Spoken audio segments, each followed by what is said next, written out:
الحمد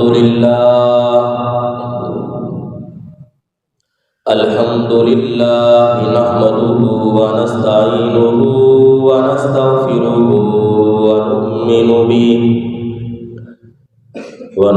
به ونتوكل عليه ونعوذ بالله من شرور أنفسنا ومن سيئات أعمالنا من يهده الله فلا مضل له ومن يضلله فلا هادي له ونشهد أن لا إله إلا الله وحده لا شريك له ونشهد أن سيدنا وسندنا ومكينا ومدنينا ومولانا محمدا عبده ورسوله أما بعد فأعوذ بالله من الشيطان الرجيم بسم الله الرحمن الرحيم لقد كان لكم في رسول الله أسوة حسنة وقال النبي صلى الله عليه وسلم من أحب سنتي فقد أحبني ومن أحبني كان معي في الجنة أو كما قال عليه الصلاة والسلام آمنت بالله صدق الله مولانا العظيم وصدق رسوله النبي الأمي الهاشمي المدني الكريم ونحن على ذلك لمن الشاهدين والشاكرين والحمد لله رب العالمین۔ تمام حضرات عقیدت اور محبت کے ساتھ عبادت اور ثواب کی نیت سے نماز میں پڑھا جانے والا درود شریف ایک مرتبہ بآواز بلند پڑھیں۔ اللہم صلی علی محمد وعلی آل محمد کما صلیت علی ابراہیم وعلی آل ابراہیم انک حمید مجید۔ اللہم بارک علی محمد وعلی آل محمد کما بارکت علی ابراہیم وعلی آل ابراہیم انک حمید مجید۔ واجب الاحترام عزیزان گرامی، آپ کے سامنے قرآن کریم فرقان مجید 21واں پارہ سورۃ الاحزاب کی آیت نمبر 21 کی تلاوت کی، اور سرکار دو عالم تاجدار مدینہ محمد مصطفیٰ احمد مجتبیٰ صلی اللہ علیہ وسلم کی حدیث مبارکہ پیش کی۔ قرآن کریم کی اس آیت میں اللہ تعالیٰ نے نبی اکرم صلی اللہ علیہ وسلم کی زندگی کو بہترین نمونہ، آئیڈیل اور مشعل راہ بنایا ہے۔ گویا کہ اللہ تعالیٰ ایک سوال کا جواب دے رہے ہیں۔ آج ہر بندہ ایک سوال کرتا ہے کہ میں بہترین ٹیچر بننا چاہتا ہوں، میں بہترین شوہر بننا چاہتا ہوں، میں بہترین والد بننا چاہتا ہوں، میں بہترین بیٹا بننا چاہتا ہوں، میں ایک اچھا معلم بننا چاہتا ہوں، میں ایک اچھا والد بننا چاہتا ہوں، میں اچھا بھائی بننا چاہتا ہوں، میں ایک کامیاب تاجر بننا چاہتا ہوں، میں ایک بہترین لیڈر بننا چاہتا ہوں، تو مجھے کیا کرنا پڑے گا؟ تو اللہ تعالیٰ نے اس سوال کا جواب دیا، اگر تم چاہتے ہو کہ میں بہترین معلم بن جاؤں، اگر تم چاہتے ہو کہ میں معلم بہترین مدرس بن جاؤں، اگر تم چاہتے ہو کہ میں ایک بہترین امام بن جاؤں، اگر تم چاہتے ہو کہ میں ایک بہترین تاجر بن جاؤں، اگر تم چاہتے ہو کہ میں ایک بہترین والد، شوہر، بھائی، بیٹا، یہ دنیا کے اندر جتنے رشتے میرے ایک دوسرے کے ساتھ جڑے ہوئے ہیں، میں یہ چاہتا ہوں کہ ان میں سب سے بہترین انسان بن جاؤں، تو اللہ فرماتے ہیں تم رسول اللہ صلی اللہ علیہ وسلم کی زندگی کو اپنے لیے بہترین نمونہ بناؤ، تم میرے حبیب صلی اللہ علیہ وسلم کی سنتوں کو اپنا لو، تم میرے حبیب صلی اللہ علیہ وسلم کی طرز زندگی کو اپنا لو، تم میرے محبوب صلی اللہ علیہ وسلم کے نقش قدم پر چلو تو تم دنیا کے بہترین انسان بن جاؤ گے۔ اور پھر آپ صلی اللہ علیہ وسلم نے فرمایا من احب سنتی، جس نے میری سنت سے محبت کی، جس نے میری سنت کو محبوب سمجھا، پسند کیا، فقد احبنی، گویا کہ اس نے مجھ سے محبت کی، گویا کہ اس نے مجھے محبوب بنا لیا۔ ومن احبنی، اور جس نے مجھ سے محبت کی، کان معی فی الجنہ۔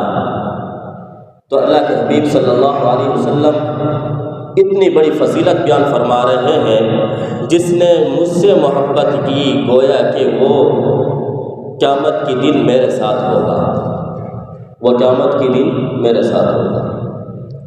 گویا کہ اس حدیث پاک کے اندر بھی آپ صلی اللہ علیہ وسلم نے ایک سوال کا جواب دیا۔ اگر آج کا نوجوان یہ پوچھے کہ میں اپنے چہرے پر داڑھی سجانا چاہتا ہوں، مجھے کیا ملے گا؟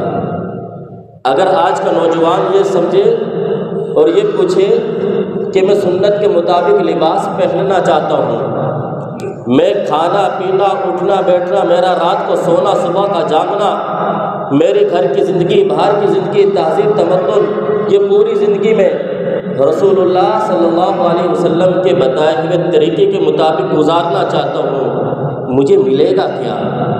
تو اس کو یہ جواب دے دو کہ تجھے قیامت کے دن حضور صلی اللہ علیہ وسلم کی معیت ملے گی، ساتھ ملے گا۔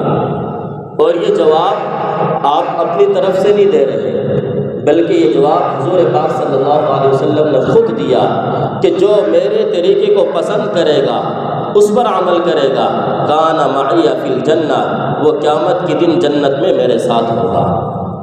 آپ نے یہ نہیں فرمایا کان فی الجنہ، جو سنتوں پر عمل کرے گا، جو میری زندگی کے مطابق زندگی گزارے گا، وہ جنت میں جائے گا، ایسا نہیں کہا، بلکہ کہا میرے ساتھ جنت میں ہوگا۔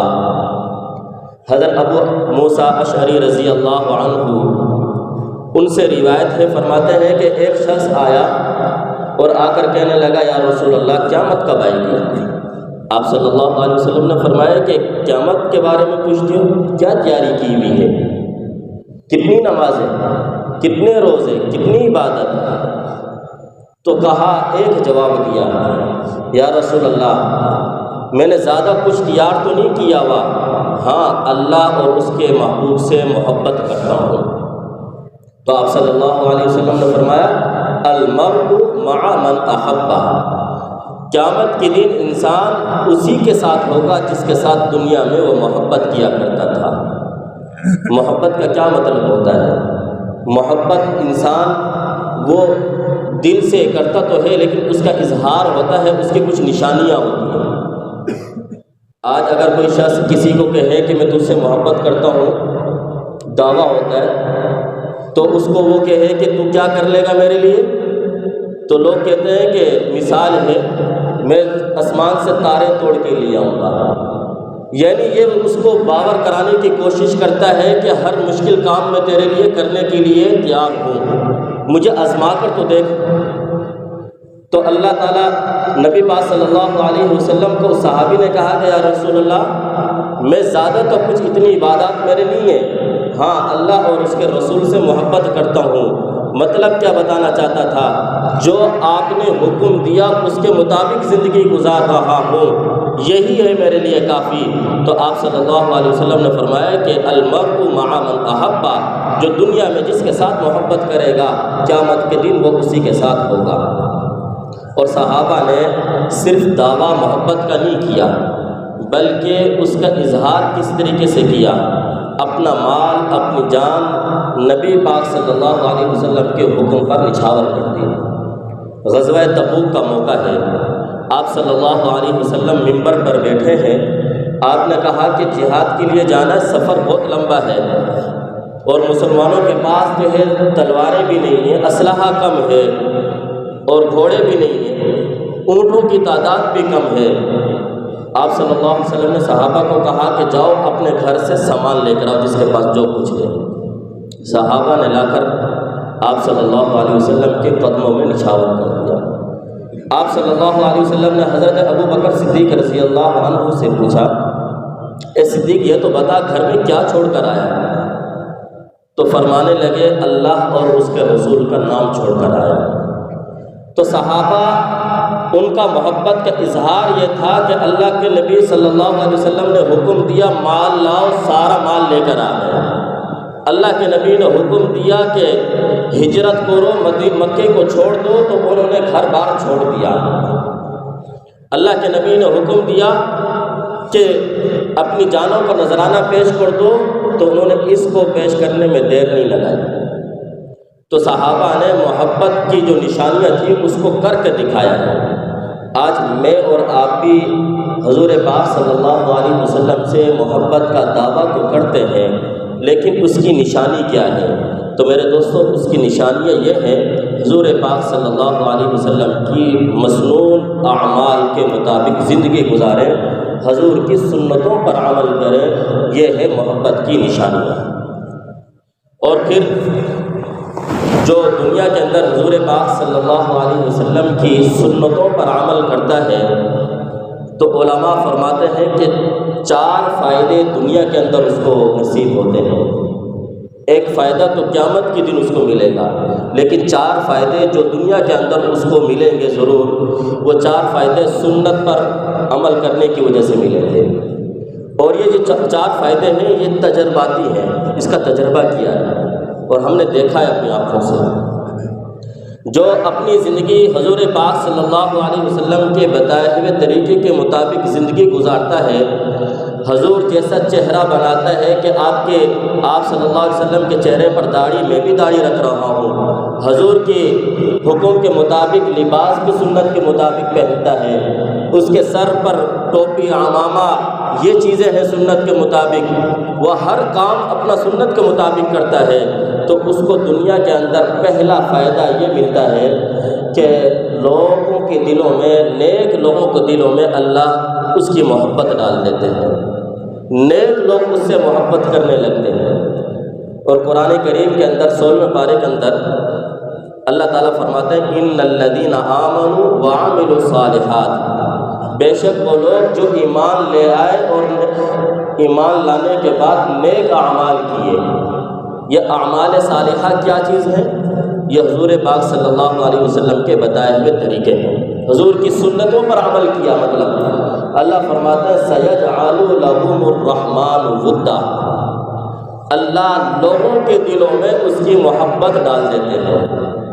جو اپنی زندگی کا ہر لمحہ، ہر طریقہ رسول اللہ صلی اللہ علیہ وسلم کے بتائے ہوئے طریقے کے مطابق گزارنے کی کوشش کرتا ہے، اللہ لوگوں کے دلوں میں اس کی محبت ڈال دیتے ہیں۔ اور پھر نیک لوگ اس سے ملنے کو پسند کرتے ہیں، نیک لوگ جب اس کو پسند کریں گے تو پھر اس کے لیے دعائیں بھی کرتے ہیں اور پھر اس کو واعظ و نصیحت بھی کرتے ہیں۔ تو پہلا فائدہ کہ اللہ لوگوں کے دلوں میں اس کی محبت ڈال دیتے ہیں۔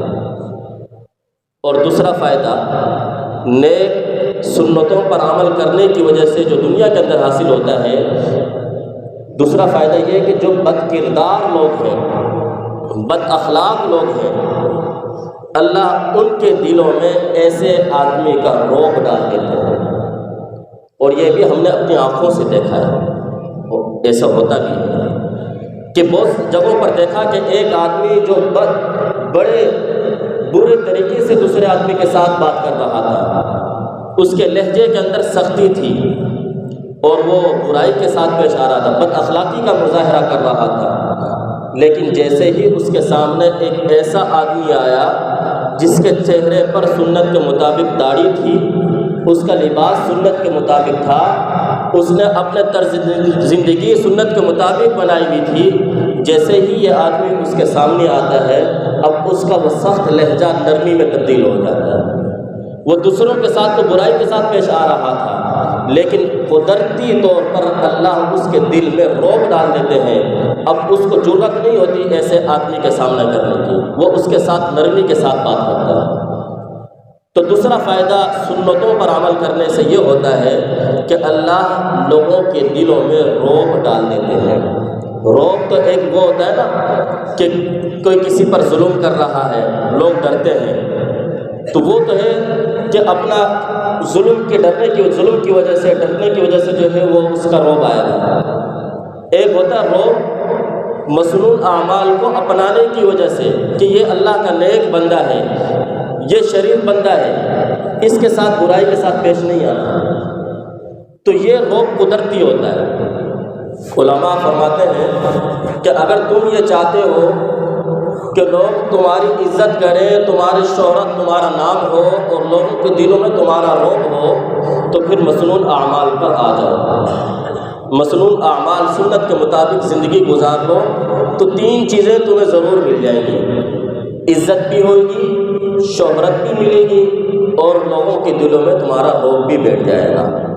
تو دوسرا فائدہ دنیا کے اندر یہ نصیب ہوتا ہے کہ لوگوں کے دلوں میں اللہ رعب ڈال دیتے ہیں، اور تیسرا فائدہ دنیا کے اندر سنت پر عمل کرنے کی وجہ سے یہ حاصل ہوتا ہے اللہ ایسے آدمی کے رزق میں برکت ڈال دیتے ہیں۔ برکت کسے کہتے ہیں؟ برکت کسے نہیں کہتے کہ آدمی کی جیب میں ہر وقت پیسے زیادہ ہوں، بینک میں بھی پیسے زیادہ ہوں، اور اس کے موبائل کیش میں، اس کے اکاؤنٹ میں، اس میں بھی پیسے زیادہ ہوں، گھر میں بھی پیسے اس نے رکھے ہوئے ہیں، اس کو برکت نہیں کہتے۔ یہ مال کی کثرت تو ہے، برکت نہیں کہلاتی۔ برکت کہتے ہیں کہ جو اس کی ضروریات ہیں، جتنا اس کے پاس ہے اتنے پیسوں سے اس کی ضروریات پوری ہو جائیں، اس کو برکت کہتے ہیں۔ ایک شخص میرے پاس آیا کچھ دن پہلے، کہنے لگے کہ مولانا صاحب میرے لیے دعا کرو، میرے پاس پتہ ہی نہیں ہے، پیسے ہی نہیں ہیں، اتنے پیسے نہیں ہیں، پیچھے کچھ ہے ہی نہیں، لیکن یہ ہے کہ پتہ ہی نہیں چلتا کہ سارے کام ہو رہے ہیں، جو میری ضروریات ہیں، بچوں کی فیسیں ہیں، گھر کا خرچہ ہے، سارے کام ہو رہے ہیں، پیچھے کچھ ہے نہیں لیکن ہو جاتے ہیں، دعا کریں اللہ تعالیٰ میرے رزق میں برکت دے دے۔ تو میں نے اس کو کہا کہ بھئی اس سے بڑھ کر اور کیا ہوگی کہ تجھے پتہ ہی نہیں چلتا تیری ساری ضروریات پوری ہو رہی ہیں، کہاں سے آ رہا ہے، کہاں خرچ ہو رہا ہے، تیری ضروریات تو کبھی رکتی ہی نہیں ہے، اسی کو تو برکت کہتے ہیں۔ لیکن آج ہم یہ سمجھتے ہیں برکت کہ اس کے پاس بینک میں پیسے رکھے ہوئے ہوں، گھر میں پیسے ہوں، اس کو برکت کہتے ہیں، اس کو برکت نہیں کہتے۔ ایک اللہ والے سے کسی نے پوچھا برکت کسے کہتے ہیں، تو انہوں نے سمجھانے کے لیے کہا کہ دیکھو بکری، اللہ نے بکری میں برکت رکھی ہے، اور یہ کتا ہے، اس کی جو بچے ہوتے ہیں ٹٹیا کے، اس کے اندر برکت نہیں ہے۔ وہ کیسے کہ بتایا دیکھو بکری 6 مہینے کے بعد، سال کے بعد بچہ دیتی ہے ایک، زیادہ سے زیادہ 2 دے دے گی، لیکن کتیا 6 مہینے کے بعد بچے دیتی ہے 10-12۔ آپ دیکھو کہ روزانہ بکری کو کتنے لوگ ذبح کرتے ہیں، کھاتے ہیں، لیکن پھر بھی یہ کم نہیں ہوتی۔ اور آپ دیکھیں دوسری طرف کہ وہ حرام جانور ہے، اس کو کوئی کاٹتا نہیں ہے، اتنے بچے کثرت کے ساتھ ہونے کے باوجود تو ہونے یہ چاہیے کہ ہر گلی کے اندر جو ہے کثرت کے ساتھ انسانوں سے زیادہ جو ہے وہ جانور نظر آتے ہیں، لیکن وہ چیز نظر نہیں آتی۔ تو برکت اللہ نے بکری کے اندر رکھی ہے فرمایا۔ تو تیسرا فائدہ مصنوع اعمال پر عمل کرنے سے یہ ہوتا ہے اللہ اس کے رزق میں برکت ڈال دیتے ہیں۔ اور چوتھا فائدہ مصنوع اعمال پر عمل کرنے سے یہ ہوتا ہے کہ قیامت کے دن اللہ تعالیٰ حضور پاک صلی اللہ علیہ وسلم کی معیت اس کو نصیب فرمائیں گے۔ دنیا کے اندر یہ فائدے تو اس کو حاصل ہوئیں گے، لیکن ایک فائدہ یہ ہے سب سے بڑھ کر قیامت کے دن اس کو حضور پاک صلی اللہ علیہ وسلم کی معیت نصیب ہوئے گی۔ ہر جمعے کو میں کچھ مصنوع اعمال آپ کے سامنے بیان کرتا ہوں، کوشش یہی ہوتی ہے کہ چھوٹے سے مختصر سے اعمال ہوں جن کو اپنانے میں مشکل نہ ہو۔ اگر ہم ان مصنوع اعمال پر آ جائیں، اپنی زندگی ان مسنون اعمال کے مطابق گزارنے لگ جائیں، اگرچہ وہ کرتے ہیں ہم، لیکن ہماری نیت نہیں ہے، وہ عادت بن چکی ہے۔ اگر ان اعمال کو کرتے وقت ہماری سوچ تھوڑی سی تبدیل ہو جائے اور ہم یہ کہہ کر، یہ سمجھ کر کہ نبی پاک صلی اللہ علیہ وسلم نے اس طرح کیا ہے، ہم بھی کرنے شروع کر دیں، تو ایک فائدہ یہ حاصل ہوگا کہ ان کے کرنے پر ہمیں ثواب ملے گا۔ تو انسان جب صبح اٹھتا ہے، اس کے کچھ مسنون اعمال میں آپ کے سامنے پیش کر دیتا ہوں، زیادہ بھی نہیں، تھوڑے سے، تاکہ یاد کرنے میں بھی آسانی ہو۔ آپ صلی اللہ علیہ وسلم کا سنت طریقہ یہ تھا کہ جب آپ صلی اللہ علیہ وسلم صبح کو اٹھتے تو اٹھتے وقت آپ ایک دعا پڑھتے ہیں، الحمدللہ الذی احیانا بعد ما اماتنا والیہ النشور۔ تو سب سے پہلے یہ دعا پڑھنی ہے، آپ سب نیت کر لیں، اس پر ہم نے عمل کرنا ہے، یہ دعا سیکھنی ہے۔ اگر کسی کو یاد نہیں بھی ہوتی تو کم از کم اتنا کہہ لے، الحمدللہ، یا اللہ تو نے مجھے یہ نیند دی سکون والی۔ یہ بھی ہو سکتا تھا کہ کسی نیند کے اندر موت آ جاتی، دوبارہ اٹھنا نصیب نہ ہوتا، یا اللہ تیرا شکر ہے تو نے دوبارہ مجھے زندگی عطا فرما دی، اتنا کہہ دو، یہ بھی کافی ہے۔ لیکن سنت طریقہ یہ ہے کہ وہ الفاظ سیکھ لیے جائیں جو آپ صلی اللہ علیہ وسلم نے ہمیں بتلائے ہیں۔ تو پہلا کام صبح اٹھنے کے بعد یہ کرنا ہے کہ یہ دعا پڑھنی ہے، اور دوسرا کام آپ صلی اللہ علیہ وسلم کا طریقہ یہ تھا، سنت یہ تھی کہ آپ صلی اللہ علیہ وسلم جب صبح کو اٹھتے، اٹھنے کے بعد آپ صلی اللہ علیہ وسلم اپنے ہاتھوں سے اپنے آنکھوں کو، چہرے کو مسلتے تھے، اور یہ عام طور پر اکثر لوگ کرتے بھی ہیں تاکہ نیند کا خمار ختم ہو جائے۔ اب یہ لوگ کرتے ہیں، لیکن کیا ہوتا ہے کہ دھیان نہیں ہے، عادت سی بنی ہوئی تو ہے۔ اگر تھوڑی سی سوچ تبدیل ہو جائے کہ میں یہ کام اس لیے کر رہا ہوں کہ حضور پاک صلی اللہ علیہ وسلم نے اس طریقے سے کیا ہے، تو اس کام کے کرنے پر ہمیں اجر اور ثواب ملے گا۔ اور پھر تیسرا کام، جب آپ اپنے بسترے سے اٹھتے ہیں، بیڈ سے، اپنی چرپائی سے اٹھتے ہیں، تو آپ سب سے پہلے جوتا پہنتے ہیں۔ تو تیسرا کام آپ صلی اللہ علیہ وسلم کا یہ ہوتا کہ آپ دائیں پاؤں میں پہلے جوتا پہنتے ہیں، سیدھے پاؤں کے اندر پہلے جوتا پہنتے، پھر الٹے پاؤں میں۔ یہ کام ہم کرتے ہیں لیکن بے دھیانی میں پتہ ہی نہیں چلتا، کرتے ہوئے آ رہے ہیں، جو پاؤں پہلے نیچے اتر گیا اس میں جوتا ڈال لیتے ہیں، بعد میں دوسرے پاؤں میں، چاہے وہ سیدھا پاؤں اترے یا دوسرا۔ تو آپ نے یہ اپنی عادت بنا لینی ہے کہ میں نے پہلے جوتا پہنتے وقت دایاں پاؤں اس میں جوتا پہننا ہے، بعد میں بائیں پاؤں کے اندر۔ تو اس سے ہمیں کیا نصیب ہوگا؟ دنیا کے اندر بھی ان سنتوں پر عمل کرنے کی وجہ سے دنیا کے اندر بھی فائدے ہوں گے، اور آخرت میں آپ صلی اللہ علیہ وسلم کی معیت ہمیں نصیب ہو جائے گی۔ یہ 3 اعمال تو ہر ایک نے کرنے ہیں، اور ابھی سے نیت کر لیں کہ یہ کام ہم نے کرنے ہیں، اور کل سے ہی اس پر ہم عمل بھی کریں گے۔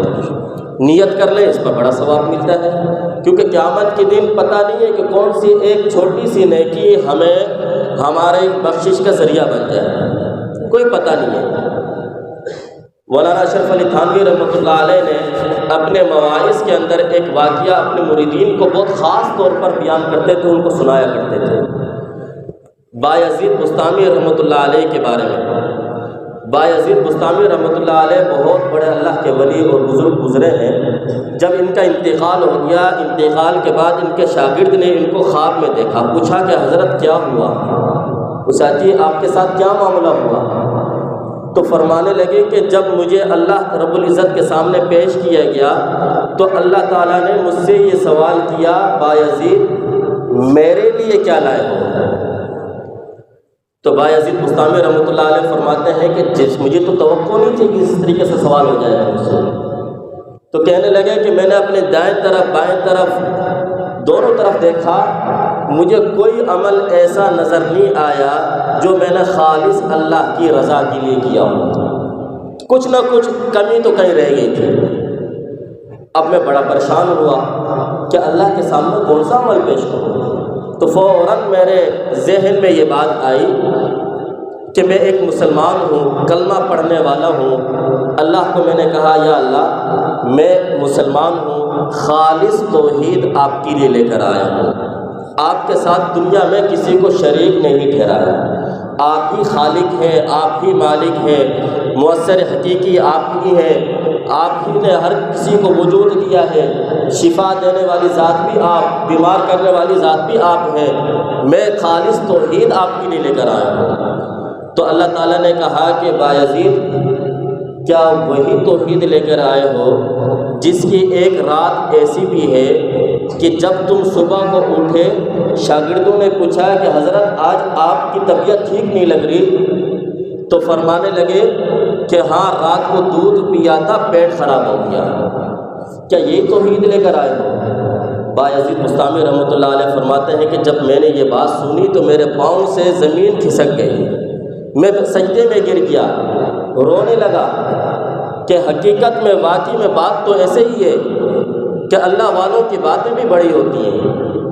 فقہی مسئلہ تو یہ ہے کہ اسباب کے تحت اگر ہم کسی کی طرف نسبت کر دیں کہ فلاں چیز کھا لی اس سے بیمار ہو گیا تو اسباب کے تحت ہم نسبت کر سکتے ہیں، لیکن اللہ والوں کی بات تو بڑی ہی ہوتی ہے۔ تو اللہ تعالیٰ نے پوچھ لیا کہ بایزید یہی لے کر آئے ہو کہ تمہیں ایک دن دودھ پینے سے تکلیف ہو گئی تو تم نے اس کی نسبت یہ کر دی کہ اس کو یہ بیماری مجھے کس کے دودھ پینے کی وجہ سے آئی؟ تو فرمانے لگے کہ میں بڑا رونے لگا، اب میرا کیا ہوگا؟ تو اللہ تعالیٰ نے کہا بایزید ہاں تمہاری ایک نیکی ہے، گمنام نیکی جس کو تم کر کے بھول چکے ہو، اس ایک نیکی کی وجہ سے میں تمہاری بخشش پہلے سے ہی کر چکا ہوں۔ بایزید بستامی رحمۃ اللہ علیہ فرمانے لگے کہ میں نے سنا کہ وہ کون سی نیکی ہے؟ غور سے توجہ سے سنو میرے دوستو۔ فرمانے لگے کہ اللہ تعالیٰ نے کہا کہ بایزید یاد کرو اس ایک دن کو جب سردیوں کا موسم تھا، تم اپنے گھر سے باہر نکلے، دروازے پہ کھڑے ہو کر تم نے دیکھا کہ ایک سامنے بلی کا بچہ ٹھنڈ کی وجہ سے ٹھٹر رہا تھا، تم نے اس کو اٹھایا اور اس کو اٹھا کر اپنے لحاف رضائی کے اندر لا کر رکھ دیا تاکہ اس کو ٹھنڈ نہ لگے۔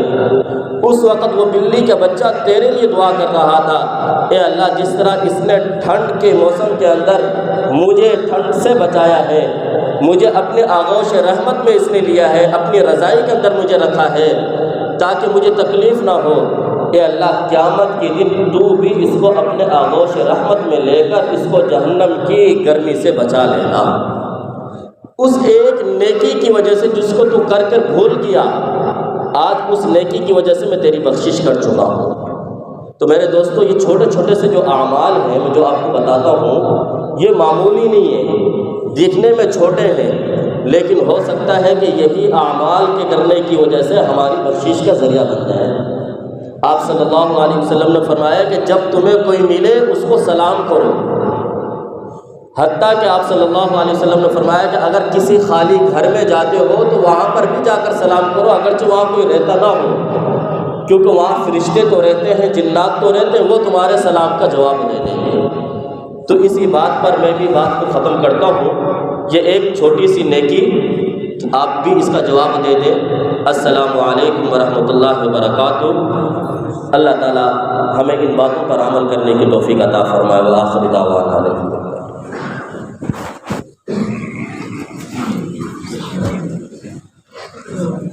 وعلیکم السلام ورحمۃ اللہ وبرکاتہ۔